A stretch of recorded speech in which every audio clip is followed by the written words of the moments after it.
I'm Professor Wilkinson, Professor A.B. Wilkinson. I teach here at Laney as a professor in U.S. history. So thank you for allowing me to join you today. And I'll be talking on the long civil rights movement, or the idea of the long civil rights movement today for Black History Month. Before I get to that, this is the 1900 census.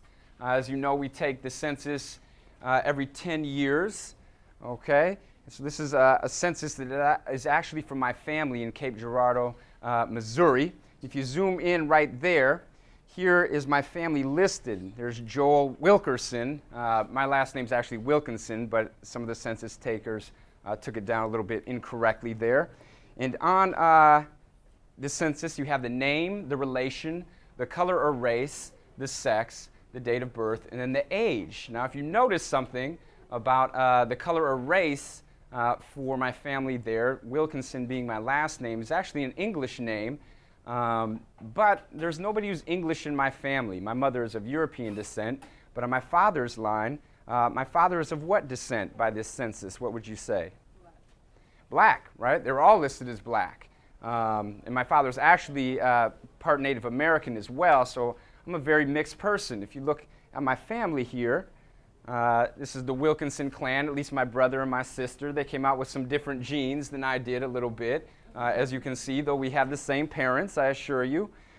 So what I do, actually, is I study people of mixed heritage. I'm writing a book right now on mulattoes. Has anybody heard of mulatto before? Okay, mulatto is a word that has come to denote a person of mixed African, European, and sometimes Native American ancestry. So that's what I do. I study people of mixed heritage. And my research, I tell people, is a lot like me search sometimes. People ask me, well, how did you come to study that? And I go, well, if you look at my family, we're very mixed, right? So I could have gone to school on a basketball scholarship, but I actually went to play basketball. I played Division I basketball at Dartmouth College, but I started to get a little more interested in my own education, and that's what led me to studying some of these things. And then I went on to get my PhD from UC Berkeley. So that's just a little bit about my background and the people I study, but I study people a little farther back in history that were termed mulatto. Does anybody know this man who was of mixed ancestry as well? I'm a very interactive present. There you go, Frederick Douglass, very good. You can always yell at me, feel free to cut me off, I'll ask you to chime in places. This is Frederick Douglass.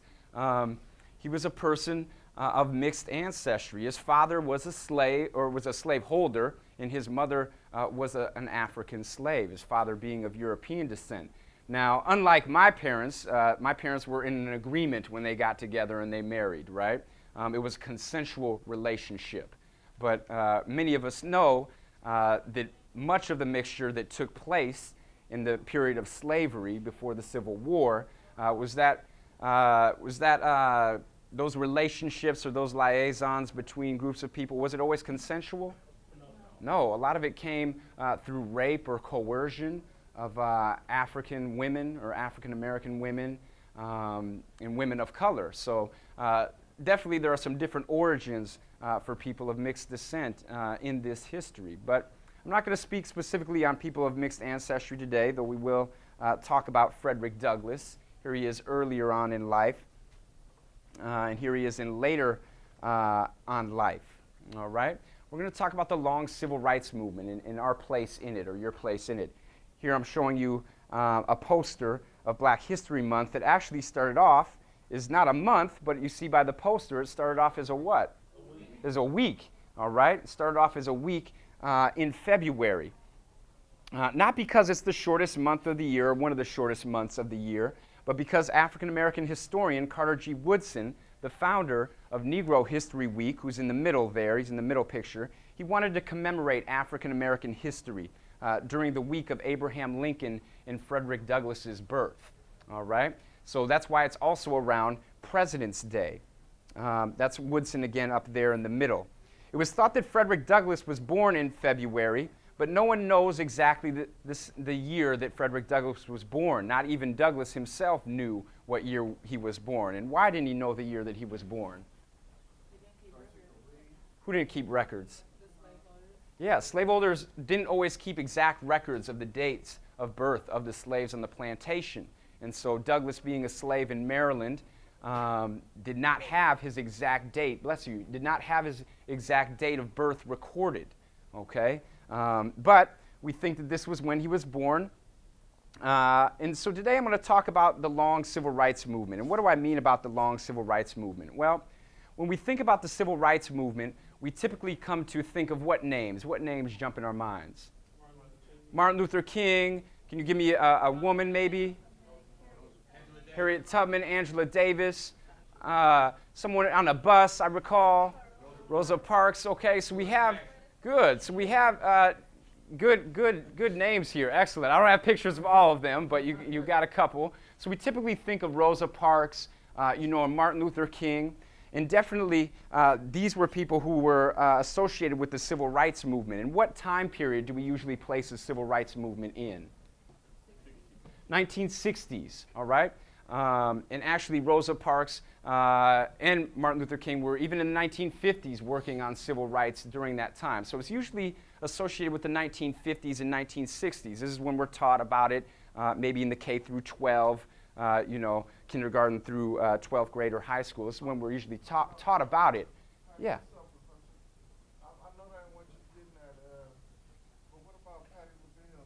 Oh, definitely.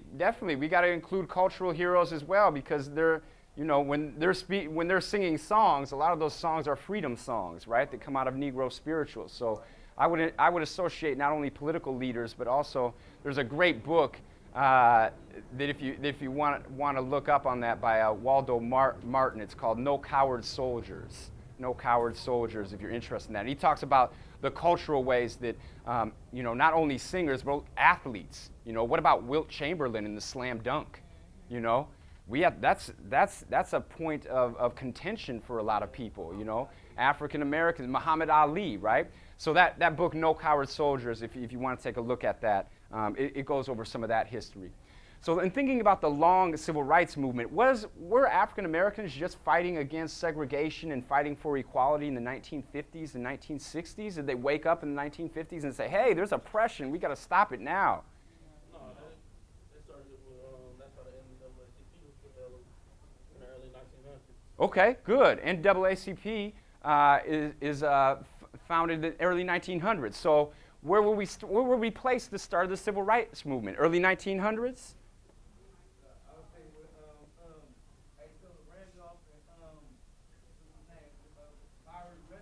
Oh, yeah. Okay. A. Philip Randolph. You took a look at my presentation, I think. We're going to get there. So A. Philip Randolph organizes one of the first large marches on Washington in 1941, 20-some years before the 1963 March on Washington, where Martin Luther King is giving his famous speech there. All right. So how far back would you go with the civil rights movement? If you were going to teach a history class, and maybe some of you are going to become teachers, instructors, maybe professors in the future, maybe those are some of your goals. If you're going to teach a lesson on the civil rights movement, where do you start it? Where do you start it? Late 1800s? Okay, anybody? Yeah. I started when my mom got me a butt whooping. Okay, when your mother gave you a butt whooping, all right. Everybody thought that black woman got butt whooping. Okay. When the first slave got upset. This is what some people argue, all right? And some people argue that we should maybe think about the way we think, rethink the way we talk about the civil rights movement. Yeah. I don't know, there might have been resistance since day one, since slaves were being transported. Okay, when slaves were being transported, okay? So in thinking about, I'm not trying to downplay, in this presentation, I'm going to be talking about this idea of the long civil rights movement, and I'm not trying to downplay at all the great contributions made by people like Rosa Parks, Martin Luther King, Malcolm X, others in the 1950s and 1960s. I'm not trying to do that. I'm not trying to erase. I just want to be very clear about that, those great contributions. But I want us to rethink kind of how we talk about and think about the civil rights movement, right? Yeah. Yeah, the 50s and 60s probably just been the most publicized of the civil rights movement. Okay. Because even Rosa Parks, she wasn't even the actual person that went through that situation. You know what I mean? She used more statistics. There was another 15-year-old girl who, around that time, refused to give up her seat. They were going to use, the NAACP and other civil rights groups were going to use her as a test case for what Rosa Parks did, but it turned out that the girl was what? Does anybody know? She was pregnant, okay? So it didn't fit, the notability, or it wouldn't have gotten the same notoriety for a teenage pregnant girl, African-American girl, to take up that torch. So some of this was placed, and Rosa Parks also, it wasn't that she was just tired one day, all right? She had a long history of civil rights struggle. She was organizer within her local NAACP chapter, okay? She had already organized on, some of these issues, okay? So we're going to talk about some of these things today. Okay. We all ready? Okay. So here we go. As a slave, we're going to take a closer look at the slave's journey. We see that Africans were resisting, as someone noted out, from the very early part of their enslavement. The slave's journey started in Africa, all right? The slave's journey started in Africa, all right? And how do we know, if we look at this picture here, how do we know that there might have been resistance here? How do we know that there might have been resistance here? Well, because he's bound. Okay. We see someone bound. Yeah. Exactly. There's no resistance. He's walking around. Okay. Right? He'd just be walking around. The slave marches were the first leg of the slave's journey. Okay? As slaves were marched from the interior of Africa to the coast where they would be sold. And we can see more evidence of resistance here is what do you see taking place?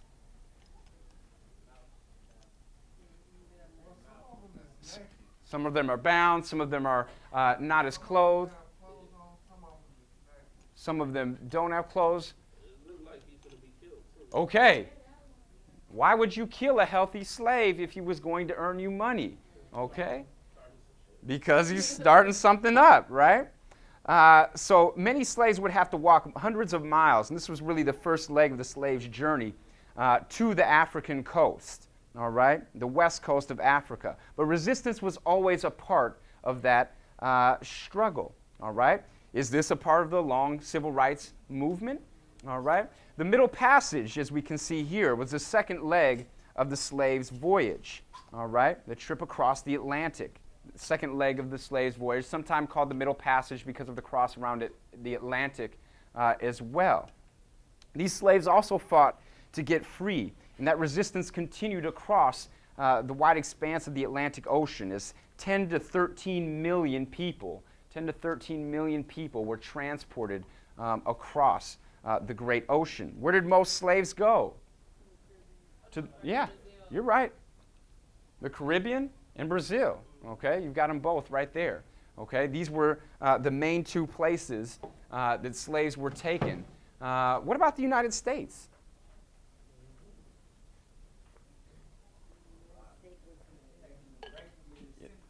There's very little.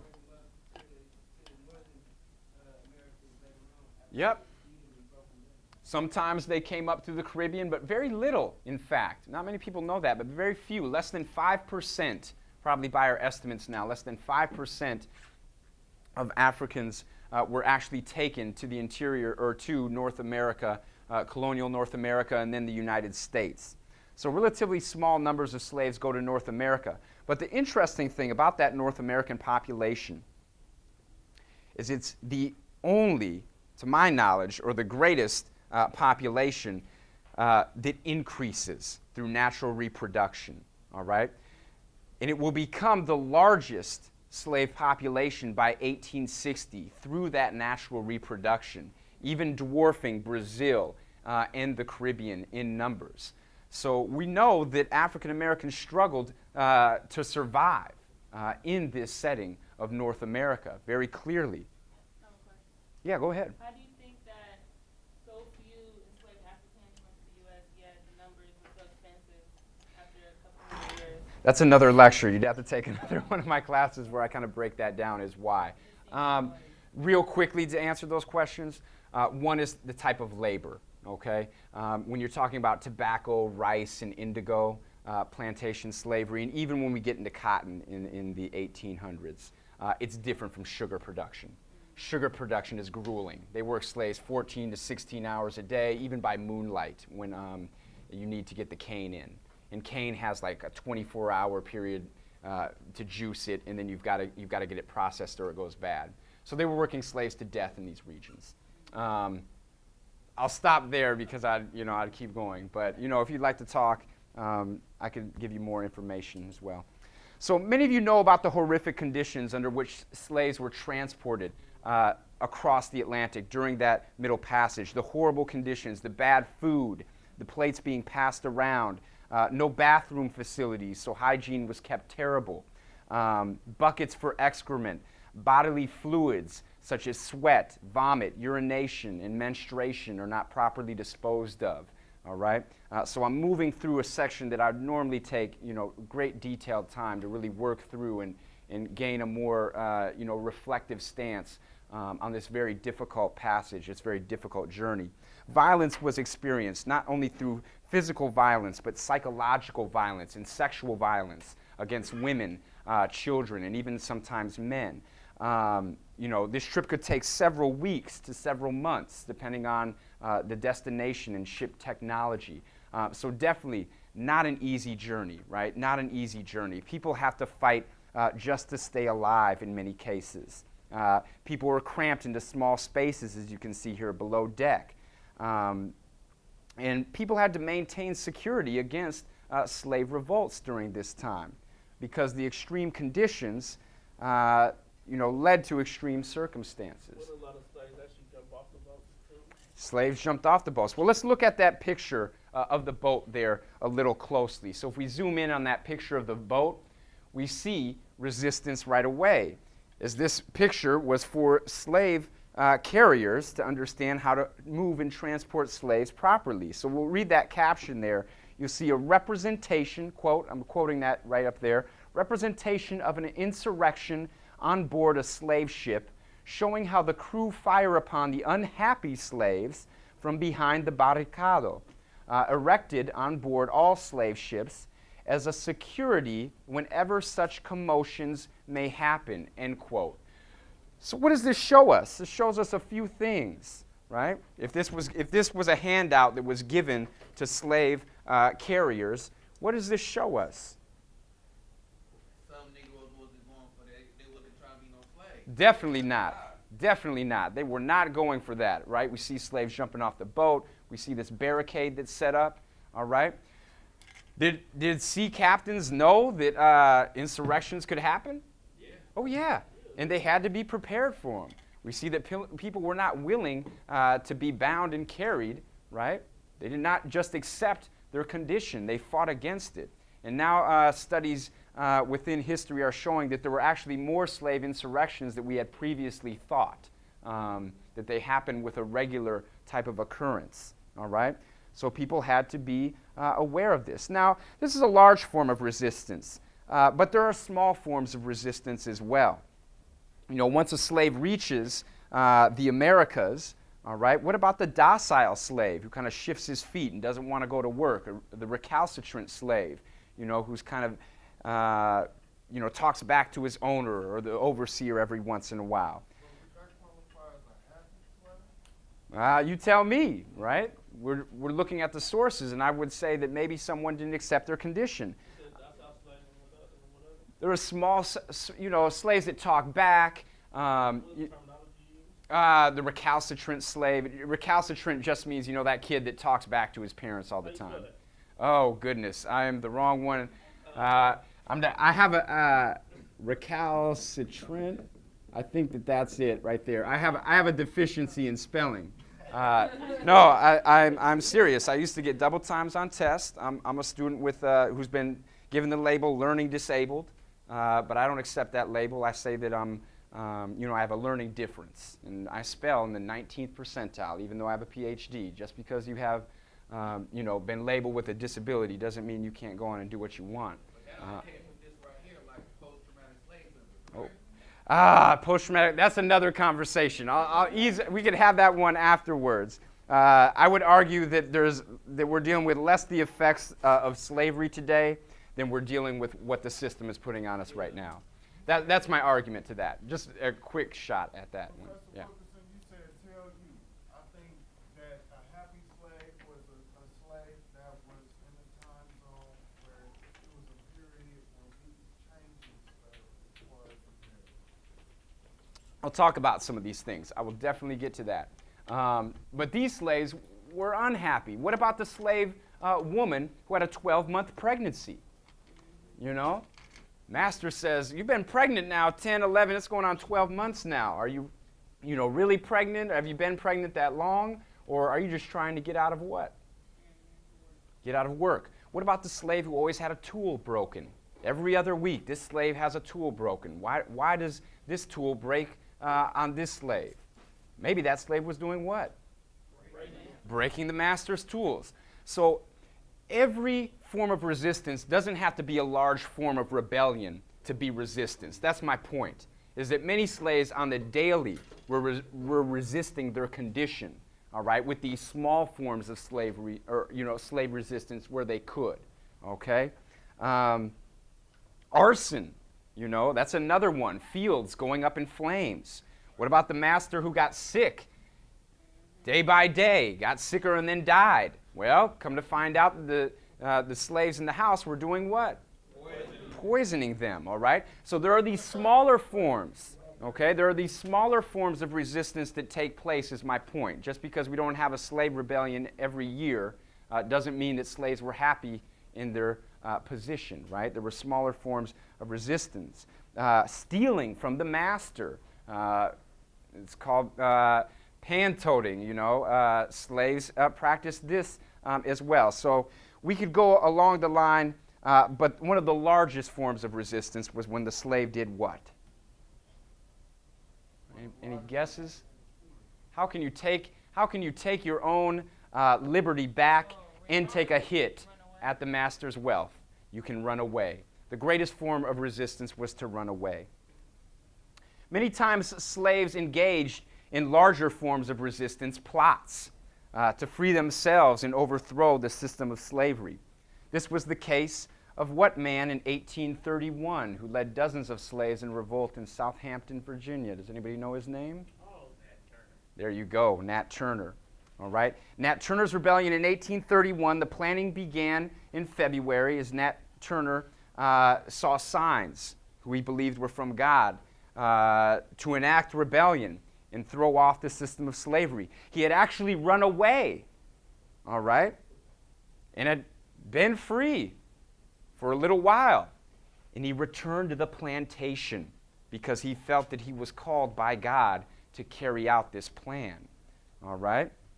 On August 31st, 1831, he felt all the signs were right, and in Southampton, Virginia, he and his fellow slaves struck.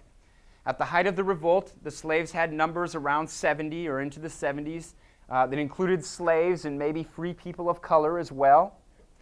And in all, they killed about 60 people of European descent, or what we'd label white, European Americans, right? Men, women, children, okay? There was a school massacre involved in this. The only girl that survived was a schoolgirl who ran into the schoolhouse and snuck up the chimney.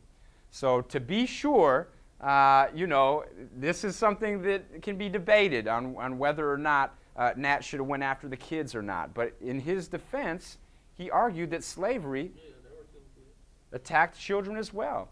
But still, it's a very contested rebellion. It was put down by local militia who captured most of the people involved in the rebellion. Nat went into the woods and hid.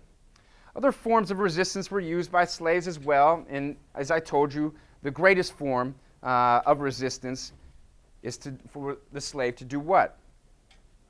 To run away. And this is what this young man, Frederick Douglass did.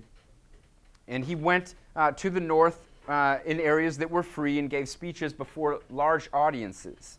He often started off in these speeches with these words as he sat as he stood before these audiences. He said, "I appear this evening as a robber and a thief. I stole this head, these limbs, this body from my master, and I ran off with them." End quote. Perhaps the greatest form of resistance was to steal oneself away from slavery, as it took away from the master's wealth and also allowed others to gain personal freedom and independence. Is this part of a civil rights movement? Yes. We're still 100 years or more before the 1950s here, okay, 100 years or more. Douglass, here later in life, was inspired to share his story by other abolitionists or people who fought slavery. Does anybody know who this man on the left here is? Or on your right, my left? Not his stepdad. He published, good guess. He published an abolitionist newspaper called The Liberator. Somebody knows now. Closer? William Lloyd Garrison. Okay? William Lloyd Garrison started publishing The Liberator in 1831, and he published this newspaper for over 30 years, fighting for the end of slavery and equality for African Americans within U.S. society. William Lloyd Garrison wrote of Frederick Douglass. So these are Garrison's thoughts. They worked together. They do have a falling out here and there, but for the most part, they worked together. And Garrison wrote these words of Frederick Douglass. He said, quote, "I shall never forget his first speech at the convention, the extraordinary emotion it excited in my own mind, the powerful impression it created upon a crowded auditorium, completely taken by surprise, the applause which followed Douglass's speech from the beginning to the end of his remarks. I think I had never hated slavery so intensely as at that moment. Certainly, my perception of the enormous outrage which is inflicted by it on the godlike nature of its victims was rendered far more clear than ever." End quote. So William Lloyd Garrison had been inspired by African Americans who had run away to the North, like Douglass and others, and had shared their stories. All right? This incited many European Americans to fight for the end of slavery as well, to fight for those civil rights. Now, William Lloyd Garrison published his newspaper in January of 1831, and I'm getting a little detailed with dates here, but many people thought that William Lloyd Garrison's The Liberator had inspired whose rebellion? Had inspired Nat Turner's Rebellion. The Liberator being published in January of 1831 and in the following months, and Nat Turner's Rebellion taking place in August of 1831. So many Southerners said, oh, it must have been these abolitionist newspapers that gave these slaves the crazy idea to revolt. But in fact, the opposite is true.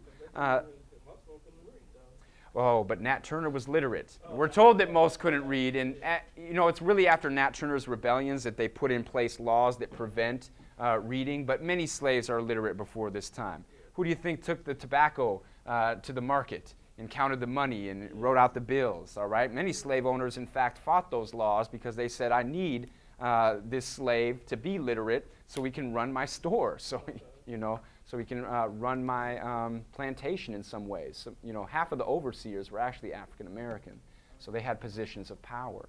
But after Nat Turner's Rebellion, because Nat Turner was a literate slave and he read the Bible regularly, then the laws come down that prevent slaves from reading. So those laws definitely were, in fact, true. And I'm going to talk about literacy in a moment. Yeah, another question back here? Yeah, I thought it was mostly inspired by Toussaint Overture and the Haiti Revolution. Oh, some of that as well. Toussaint L'Ouverture. Then you have Gabriel's Rebellion, who was the slave of a man named Prosser. Sometimes he's called Gabriel Prosser, but he never really went by his master's last name. That's in 1800. Denmark Vesey's Rebellion, 1822. After these bigger rebellions, there is a larger movement to enact literacy laws. You're right, very correct. I'm going over some of this history quick, but good note. Though the rebellion lasted only 2 days, Nat was able to hide out in the forest for 2 months. He was finally captured on October 30th, 1831. And this is a depiction of that capture. No one knows really what Nat Turner looked like. On November 5th, Nat was tried, convicted, and sentenced to death, very assuredly, right? 6 days later, he was hung in Jerusalem, Virginia. The town was called Jerusalem in Virginia. His body was then flayed. If you've ever flayed a fish, what does that mean? Skinned. Okay, his body was flayed. His head was cut off, and his body was quartered or split into pieces. All right? And this was done as an example for other slaves, right? To show other slaves what? You better not rebel. All right? Yep. Should Nat Turner be considered a part of the civil rights movement? Yes, absolutely. With history, I let you be the judge. We can all be the judge. I will not give you the answer. But 30 years later, another famous slave insurrection, which included slaves, free people of color, and European Americans as well, took place at Harper's Ferry. This was led by what man? John Brown. Brown's rebellion took place in 1859. Harper's Ferry is also in Virginia, one of the strongholds of slavery during this time. John Brown had met secretly with Frederick Douglass in the North, but openly they did not want to have any affiliation with each other because Douglass would be the kind hand of abolitionism. All right, he would be the one giving public speeches. John Brown would be the man that would go out and take someone's life in the street over the issue of slavery. His insurrection or his rebellion was planned by a group of abolitionists called the Secret Six. And there's no doubt about it. This group of the Secret Six, these northern abolitionists who were funding, Secret Six, 6 people. Yeah, no problem. This was a domestic terrorist group, all right? They would have gotten hit with domestic terrorism today because they were planning the overthrow of what institution? What system? They were trying to overthrow slavery. Was slavery legal at this time? Yes, it was. So definitely, these were crimes that one would be punished very heavily for. On October 16th, 1859, John Brown and free people of color, John Brown's of European descent. He's a New Englander who just finds slavery abhorrible. But John Brown, along with some of his sons, free people of color, and escaped slaves, attack an army garrison, okay, or a military base, basically where they were storing ammunition. And their plan is why would they attack an army base with ammunition and guns in it? Steal them and give them to who? The slaves. All right, so this is the plan that they will take slavery by force to try to rid the South of it. They gain the armory, but it takes longer than expected. And reinforcements are sent in, and the rebellion is put down, actually by a general who's working for the United States Army at this time, Robert E. Lee. Lee will go on to lead the South during the Civil War later, years later. Now, John Brown is also found guilty of his crimes. His son is killed in front of him. He's wounded. One African American is dragged out of the armory and they cut off his ears. It's a very gruesome and horrific scene. John Brown will be sentenced to death. And in the courtroom, he says to the people, I suppose that before you swore testimony from witnesses, I saw you put your hand on a book. And I suppose that book is the Bible. And he says that I believe that I have acted right by that Bible. So for whatever crime that I have done, he said, I fully admit it, that I have done it, and I've done it openly. He says, I would have done this by peaceful measures, but he said slavery is not peaceful.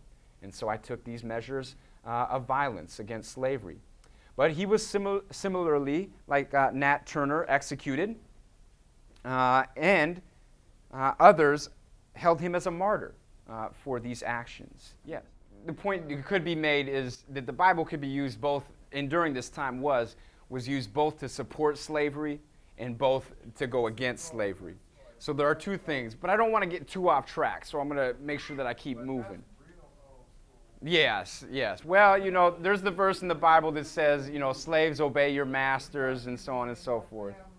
Yeah. I don't really know what side. So I just don't want to make sure, I want to make sure that I stay more on topic. But yes, these are discussions that we could have at another time, to be sure. After John Brown's rebellion, Frederick Douglass had these words to say about John Brown, and I quote, Douglass said that John Brown's zeal in the cause of freedom was infinitely superior to mine. Mine was as the taper light, his was as the burning sun. I could live for the slave, but John Brown could die for him. Was this a part of the civil rights movement? Yes, it was. If you believe that. The Civil War, which... That was Douglass. Yeah, that was Frederick Douglass. The Civil War, which took over 600,000 lives, or 2% of the U.S. population. I just want you to think about that. If we were to lose 2% of the U.S. population today through a war or an attack, that would be over 6 million people. All right? Roughly 625,000 the estimates of death. But this war was definitely horrific, definitely long, and definitely over the issue of slavery. The number of dead were astronomical. This would be the equivalent of like 2,000 9/11s, something of that nature. Here is the Battle of Antietam in 1862. Many of the bodies that you saw in the previous picture were bloated because you couldn't bury the bodies fast enough, especially in the hot sun. Union soldiers are digging mass graves here as they dumped both their dead along with the Confederate rebels into these mass graves. Many of those who buried the dead were African-American slaves, right, who had run away from their plantations during this time period. What is clear is that for thousands, even millions of African Americans, the Civil War was a war of emancipation from the bonds of slavery. In this sense, the Civil War is also an African American war of self-liberation. It should always be noted that Abraham Lincoln was pushed to issue the Emancipation Proclamation in 1863. By 1863, 750,000 slaves had already absconded from slavery, had already escaped from slavery, all right? I would estimate that another 250,000 had probably stopped working on the plantation. So if you say 1 million slaves, had stopped working on the plantation, there are only 4 million slaves during this time. That's 1/4 of the slave population. It was crushing the South, all right?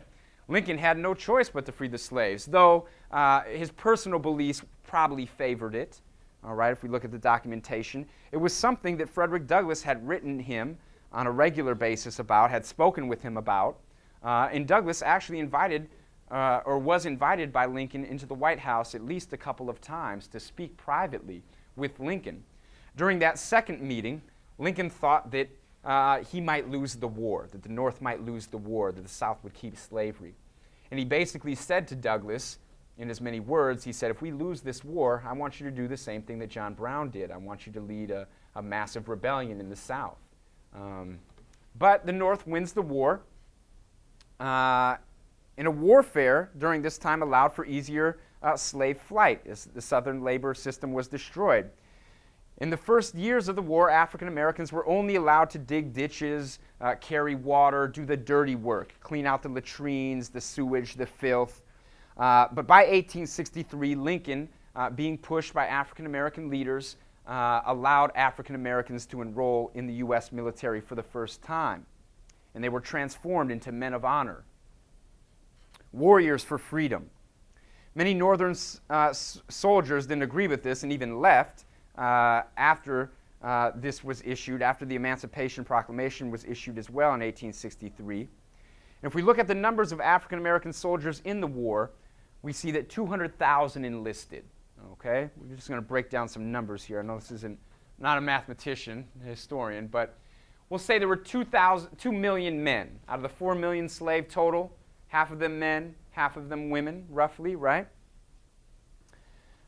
Those 2 million enslaved men, 200,000 fight, right? Only 1 million are probably of combat age, right? Some are too young to fight, some are too old, all right? So now if we look at that 200,000 number of those who enlist, we see that's 1/5 or 20% of all African American men enlist in that struggle for freedom. They made up about 10% of the Union Army, but that 10% is a 3 times ratio. Those numbers are a 3 times ratio that European American soldiers signed up for, or white men signed up for. So if there's any question to whether the slave was happy in slavery, in bondage, this is the obvious response, right?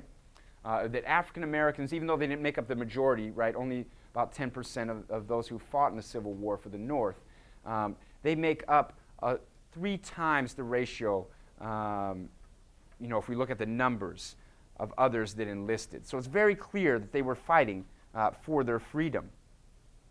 This is part of the reason that Lincoln pushes for the constitutional amendments, the 13th Amendment, which will abolish slavery.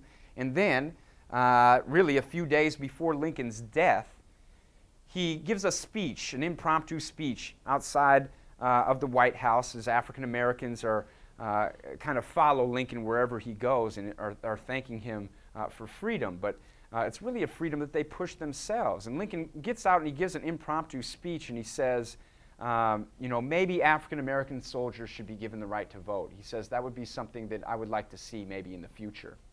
Well, African Americans aren't the only ones in this audience. A man by the name of John Wilkes Booth is also in that audience. And he changes a plan that he had. John Wilkes Booth changes a plan of kidnapping the president to assassination. All right? And it's because we now think that Lincoln alluded to giving African Americans the right to vote, which come by the 15th Amendment. Real quick. Okay, you professor, why do you think that it was 2 million men, but only a fifth got enlisted to fight? Is it because not everyone wanted to go to war. Going to war, it's like I asked you, why are you in school instead of going off in Afghanistan? You'd say, well, I don't know about my chances over in Afghanistan. Still, not everybody goes, but a high number. That's the only point I was trying to make. Now, Abraham Lincoln understood that if you mobilize slave labor, you would eventually kill the Confederacy. But does he deserve the title of a great emancipator? That's a question that's heavily debated, though I will throw it out there. Some say he does deserve the title. Some say that slaves are the ones, and African Americans, free people of color, also pushed him into those decisions. I would say it's some of both. But with history, again, you get to be the judge. After the war, African Americans claim their civil rights. All right? And among these rights is the right to the ballot. The 15th Amendment is passed by Congress in 1870. All right? Citizenship rights are passed in 1868 with the 14th Amendment. So these are when African Americans officially gained federal civil rights. What year was this? All right? 13th Amendment, so Emancipation Proclamation is 1863. That doesn't free all slaves. 13th Amendment, the one outlawing most slavery. Still, if you're convicted of a crime, that's the one exception. But most slavery is abolished with the 13th Amendment in 1865. 1868 is when the 14th Amendment is extended to people of African origin, people of African descent. And those will extend the civil rights, okay? Everything under the Constitution to African Americans. But the voting rights especially are extended in 1870 to African Americans, okay? Under the 15th Amendment. So it should be pointed out here that not all African Americans were allowed to vote during this time. A large chunk of African Americans and other people of all heritages don't get to vote, and that's who? Women, okay? Women are still not allowed to vote. So there's parts of a civil rights movement that's a wider civil rights movement that takes place there. Though traditionally within African American households, when men went to cast their ballots, it was a family decision. And now we look back at the records and we see that women were heavily involved in who men were voting for in the African American household. Now, African American votes in the South lead to African Americans being placed where? In Congress, in office, okay? Local offices, state offices, and federal offices. All right? These votes enabled African American congressmen and other officials to be elected into office for the first times. This is Still before 1877? This is around 1870, 1860s, 1870s. Yeah, good question. Yeah, this picture shows here are our revels of Mississippi. Blanche K. Bruce in the middle there, also from Mississippi. Joseph Rainey of South Carolina. James T. Rapier of Alabama, and John R. Lynch of Mississippi. Okay, Revels was the first African American in U.S. Congress in 1870. Blanche K. Bruce was the first and only former slave. He was born a slave. He was the first African American to finish a term in the Senate. All right. He later went on to head parts of the Treasury and actually has his name on some money, on some U.S. currency. If you look at, let me see how broke I am today. I won't go to my wallet. But if you look at the Treasury signs his or her name on bills. And Blanche K. Bruce actually had his name, I believe, was it on a $100 bill? I have this in another presentation. But he has his name on federal currency later on. Rainey was the first in the House of Representatives. It's no question about why these men got elected from Mississippi and places like South Carolina, because Mississippi and South Carolina were African American majorities during this time. Okay? Louisiana's close. It's about 50-50 African American, European American. But there are African American majorities in South Carolina and Mississippi for a long time. And the whole South is about 1/3 African American during this time. The whole South is about 1/3 African American. So many African Americans got into office. Now, freed people during the war were placed in the lower classes into camps, into what are called contraband camps. And one of the first things, contraband being an illegal substance or an illegal thing that is considered illegal, and slaves were considered illegal running away from slavery. So that's why they called them contraband. In the camps, one of the first things that people did when they got their freedom in some of these camps was what? What do you think they tried to do? Run away. They're already run away. They've already run away to these camps. They're in Union camps. They're getting... What do you think some of these slaves, what's the first thing some of them tried to do? Not job. Somebody got it. What was it? I would say probably take revenge. Revenge. Nope. They not organized. I thought somebody said it. Not revenge. Eat. Somebody said it. Read right there. Okay? One of the first things that African Americans did was try to read, because, as people pointed out, those laws that had been put into place over the past 30, 40, 50, 60 years, right, had prevented African Americans from learning to read. In 1865, there were only about 5% African American literacy rates. Look what happens to this number in just 35 years. By 1900, it's 50%. By another 10 years, literacy rates grew to 1910. Or 1910, they grew to 70% literacy rates. Very few people in any place of the world at any time had become literate so fast. All right? So fast. These literacy rates really jumped. Learning how to read and knowing how to read lets you access your rights. Right? If I can read the Constitution, if I can understand what it's saying, I can take hold of citizenship, right? I can make those civil rights a reality for myself, right? This is something that African Americans did in large number during this time. Unfortunately, another system comes into place to replace slavery that oppresses African Americans during this time. That system is known as? Very good. That system is known as Jim Crow. Jim Crow brought increased violence, fear, and intimidation upon the African American community. As you can see the picture up here, worse than slavery, those books being thrown to the ground, those schoolhouses sometimes being burnt, okay? Wide-scale intimidation of African Americans to take away those civil rights, and especially which right was taken away?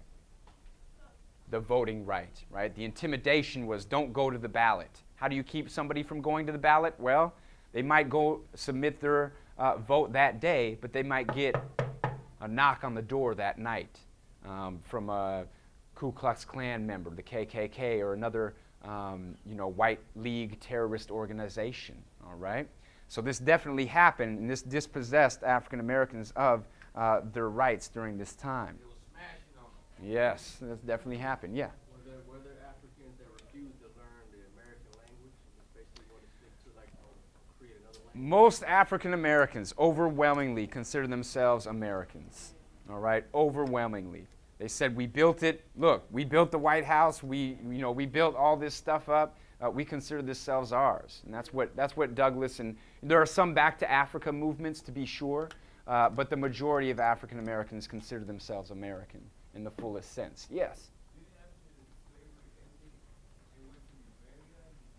Yes, Liberia. There are some that moved to Liberia, yes.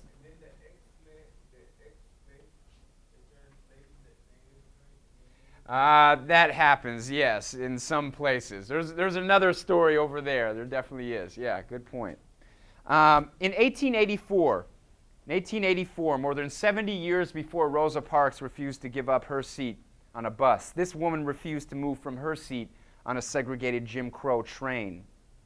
This was the period of Jim Crow segregation, where African Americans were not allowed to sit in the nicest places on public trains or use the best facilities.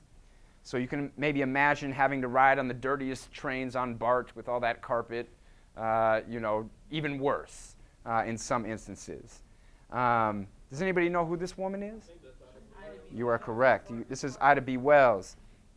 Not only did Itobe Wells refuse to move from the first-class train, but when they tried to throw her off the train, she bit the conductor. She then took the train company to court and won her case.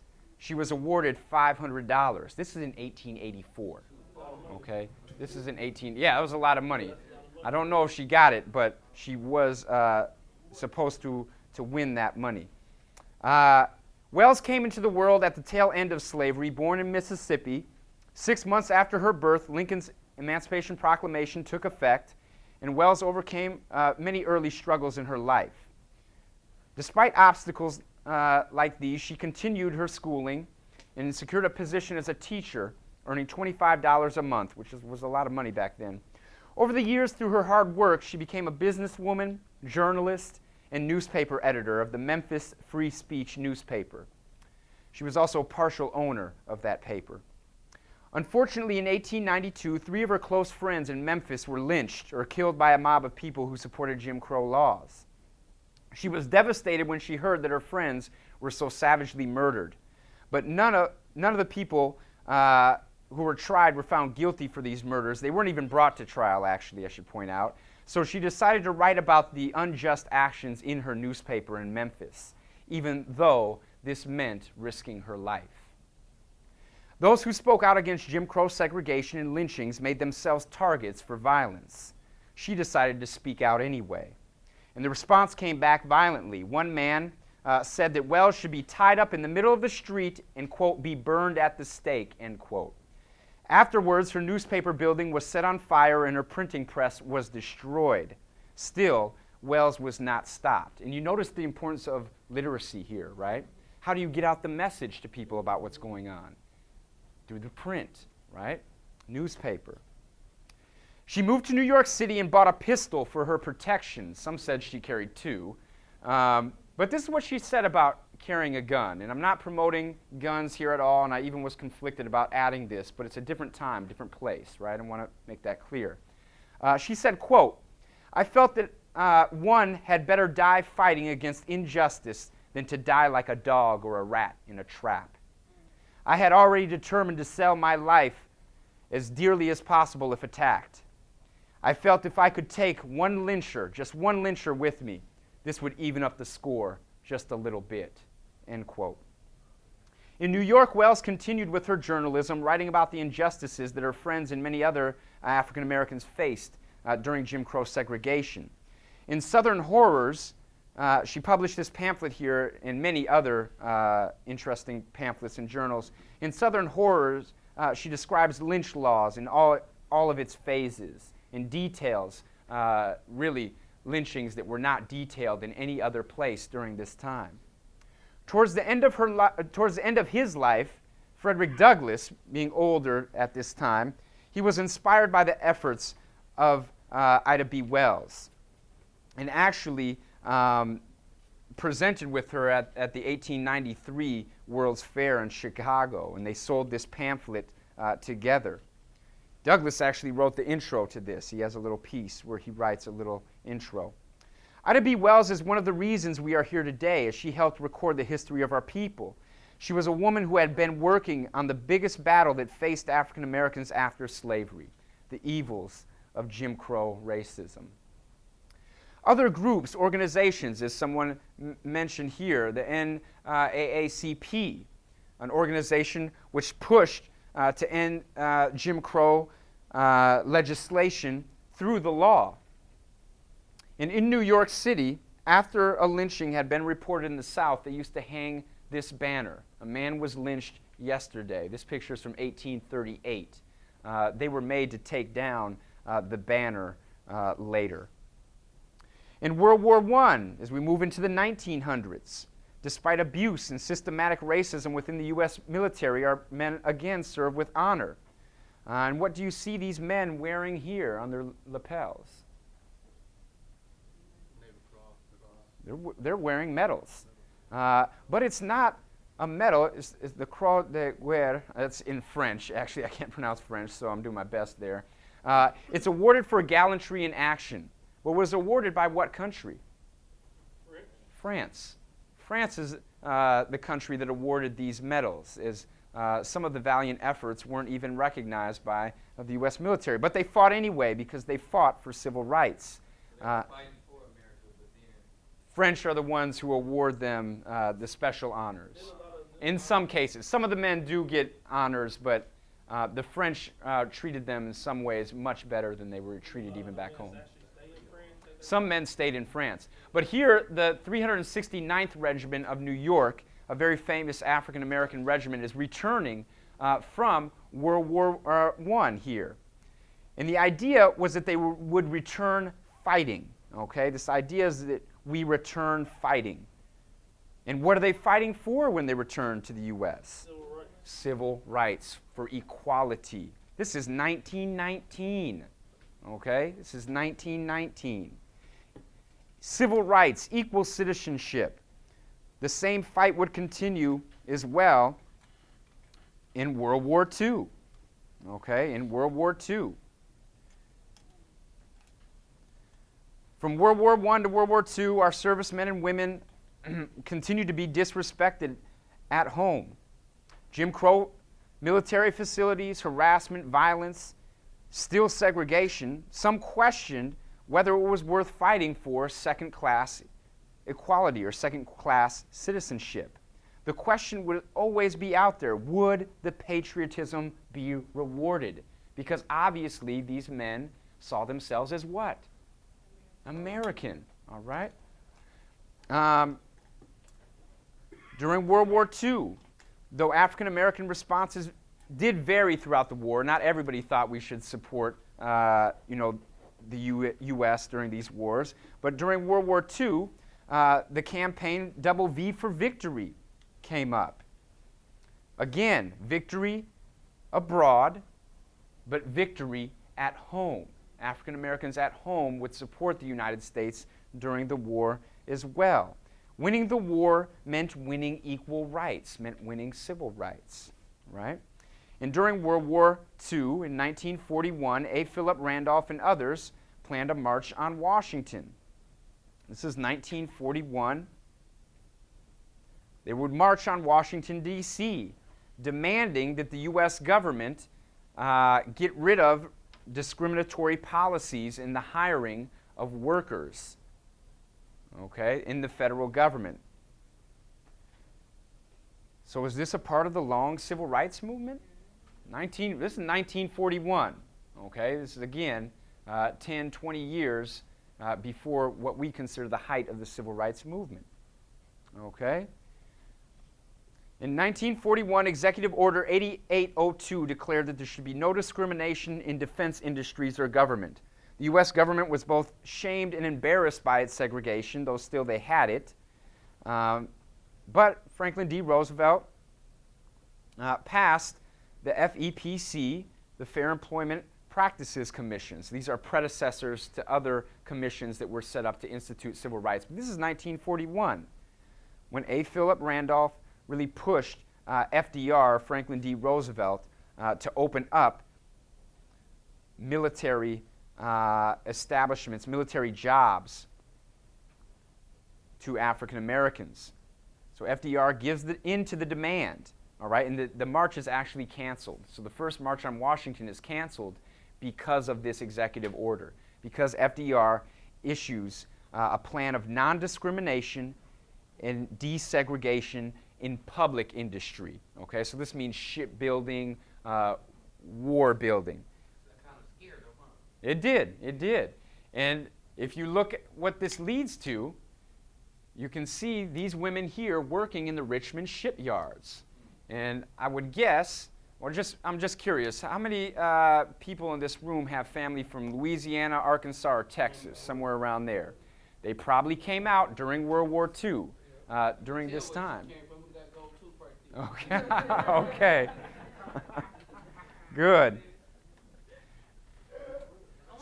So I got to finish up here. I've been given a number, but I will take questions. So this has been a presentation on the long civil rights movement. Here's a march in Washington, D.C., demanding freedom for who? Does anybody see there? Scottsboro boys. For the Scottsboro boys. Scottsboro boys were 9 African-American boys that were accused of raping 2 European-American women or 2 white women on a train in the South. And many of them spent a long time in jail for this supposed crime that probably did not occur as rape in itself. But you can see this picture. This picture is from 1933. Okay, this picture is from 1933. So everything I've shown you here in this presentation has been before 1945. All right, before the 1950s, before the 1960s. So to the question of should we date back the civil rights movement a little farther back, I think you can probably come up with the answer. But to just finish, the African American movement in civil rights leads to other groups fighting for civil rights as well. And if we think about an early period of civil rights movement being a part of this long civil rights movement, does that movement just end in the 1960s? No. It continues on into the 70s, 80s, 90s, up to today. Still fighting. Different groups were inspired. The Chicano movement, all right, was inspired by the African American civil rights movement. And many of these movements overlap. Women's liberation movement, using the same tactics that African Americans used, all right? And these movements take place in the 1960s. The free speech movement and the New Left, where European Americans came out as progressive, all right, fighting the system, inspired by the African American civil rights movement. Here, the Asian American Political Alliance is showing support for the Black Panthers right near the Alameda Courthouse in Oakland. That's where that is. And there's Richard Aoki holding the sign on the right there, Yellow Peril supports Black Power. So a lot of these groups work together, all right? There's Richard Aoki there. A lot of these groups work together in solidarity, all right? As you can see here, Richard Aoki with Charlie Brown of the Afro-American Student Union and Manuel Delgado of the Mexican-American Student Confederation, all right? And this is during the Third World Liberation Front during the late 60s, all right? So these fights continue today, all right, as we work towards making civil rights a reality for everyone. I'll cut it there, and we can go into discussion or whatever you like. Thank you for your time very much.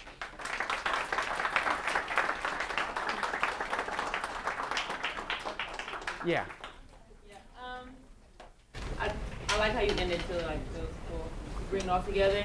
I think also important to this class we're talking about like Africa to 1945 today, 1865. Okay. that the kickoff was also, the brothers back there mentioned like Liberia. The kickoff during this time is ended with the global, you know, civil rights movements around the world, especially from the country of Africa. I believe between 1957, which was the first liberation, which is Ghana, until like it was like 3 or 4 years. Like 16 countries in Africa were you know, gained their independence. I think that's like a big time in our history too, because like this global like just like everywhere you went, like people were just fighting. Yeah, and you're right. Much, you know, if we're going to think of the long civil rights movement, it's not my own term. It's a term that's been used before, and many people do include and say, look at how the African American freedom struggle in the United States spread to other places, and the tactics that were used. You know, apartheid in South Africa. Yeah. I have 2 questions. You didn't really talk about when they about Haiti. Haiti. Yeah, when they had the and also what about the theory of the why can I think of it right now? But the theory of what's that when they was in the islands and they came up with a theory of like how the Willie Lynch theory though. The Willie Lynch thing is actually not accurate. It's actually been made up. Though I actually have a document. Slaves really, masters really wanted their slaves to work well together on the plantation because they didn't want there to be dissension or any uprising and things like that for any reason. But I've actually got a document that I've got to try to publish this thing that I found when I was in the archives that lays out a list of the slave owners saying this is the way you keep a good plantation. But the Willie Lynch document, unfortunately, is a made-up source. Yeah, it's been